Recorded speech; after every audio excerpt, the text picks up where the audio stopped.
Hi, Eileen Veilleux The Fam here. Welcome to another installment in our Anti-Stress Activity and Challenge series.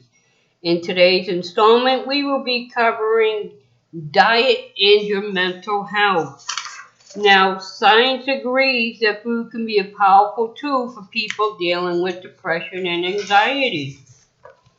Changing your nutrition can be a great addition to traditional therapy like CBT and medication, but it comes at a much smaller cost and can be a great way to self-care. There are two ways nutritional interventions can help mental health: by increasing healthy habits and reducing unhealthy ones. For the best outcome, you should do both.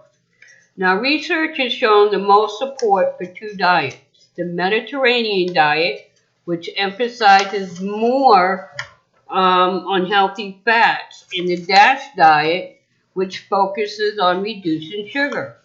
Now, with the Mediterranean diet, you can get your fix with whole grains and legumes, fill up on plenty of fruits and veggies. Focus on eating fatty fish like salmon or albacore tuna in place of red meat. And in healthy fats like raw nuts and olive oil. Enjoy sweets and wine in moderation.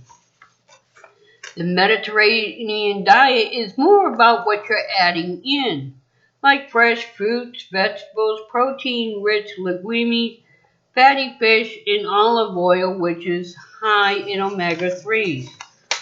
One study looked at 166 people who were clinically depressed, some being treated with medication. The researchers found that after 12 weeks of eating a modified Mediterranean diet, the participants' symptoms were significantly better. And in an earlier study in 2011, found that when medical students increased their omega-3 fatty acid intake, their anxiety reduced by 20%, though there was no changes in the depression. While in 2016, the Spanish researchers have found that people who followed the Mediterranean lifestyle closest were 50% less likely to develop depression than those who don't follow the diet as well. Now, with the DASH diet, you can embrace whole grains, vegetables, and fruits. Get protein from chicken, fish, and nuts. Switch to low-fat or non-fat dairy. Limit sweets, sugary drinks, saturated fats, and alcohol. Alternatively, the DASH diet is about what you're taking out, namely sugar. A 2017 study has analyzed the sugar intake of over 23,000 people.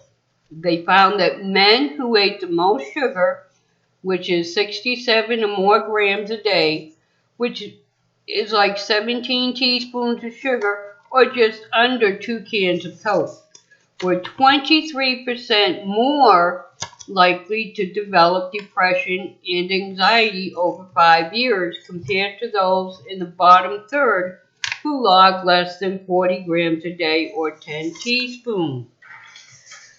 Now, before we go any further with this, remember, if you're on any type of medications, before you're considering stopping any antidepressants or any other medications, work with your doctor to create a tapering schedule, because you should never stop taking any medications on your own. Always, if you're going to stop taking a medication, do it under your doctor's supervision. Let them know that, you'd like to try to wean yourself off of it through better eating, and let them work with you to do it. Excuse me. Now, the connection between food and mental health. Let's see what the connection is, because there is a big connection. So in order for you to understand why diet affects your moods and everything and how it can help, you need to know the connection. So since we don't have all the answers biologically behind anxiety and depression, there's no clear reason why changing your diet can change your mood. But we do know a few things. Vitamins in the body help the function of enzymes that enable reactions such as excuse me with this word, synthesis of serotonin, which plays an essential role in our happiness.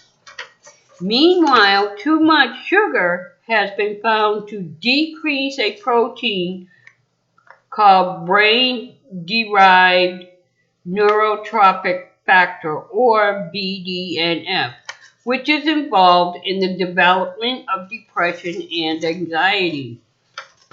There's also emerging research that suggests that our gut plays an important role in mental health. The microorganisms in our gut can communicate with the brain in several systems that could play a role in depression and anxiety. And the composition of the gut microbiota is influenced by nutrition.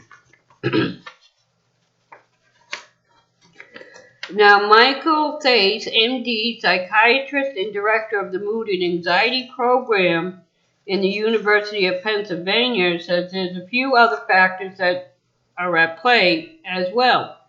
Like when you treat depression with medication, the actual magical chemical ingredients matter maybe 15%. It's really the process of working with the doctor and finding the motivation to recognize the areas that can be helped in with what. You can get that much of the good in the non-medication intervention that includes diet, exercise, and talking to someone. It's really when you start taking care of yourself, which taking control of your diet certainly counts, as you get remoralization. These ads your spirits pick up, and that's an antidepressant. Now, diet's a great way to active self-care and self-love. Excuse me. A key in congenital behavior therapy, which is CBT, which is often used to treat anxiety and depression. I believe seeing oneself as worthy of self-care and therefore worthy of being fed with nutritious food is a great step. Now, why are certain foods considered mood boosting? Well, let me explain that to you. Some enzymes found in food boost serotonin levels. Sugar is associated with depression and anxiety. Excuse me, my throat is dry. Emerging science shows gut health plays a role in anxiety.